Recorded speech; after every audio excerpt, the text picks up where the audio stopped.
next up is a Toyota two-piece. The ask was, could I straighten this out?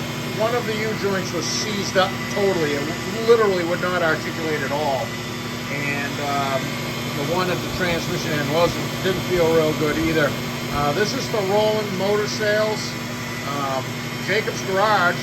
Dennis's son runs Jacob's Garage, which is repair bays at the motor sales. So that's a good deal. Father and son team, like to see that. So 3 new Spicer snap tights. I ended up having to cut this one out. I could press out the 2 that were in the center bearing yoke side. Those 2 caps came out, but the 2 that were in the slip yoke side, they had expanded so much because of the needles were just, they weren't quite turned to dust yet, but they were in the phase where they were just fetched up so bad.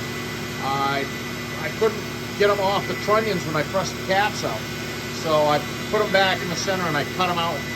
And this one at this end was no prize either. That was still articulating, but I don't know how, because the same thing. I couldn't get the trunnions to come off, the caps to come off the trunnions, so I cut the pair of these out.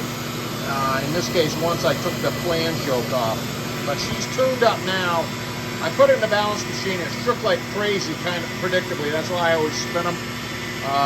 They're showing a 10 here at the center bearing area, and I'm pretty sure you'd have felt that in the cab.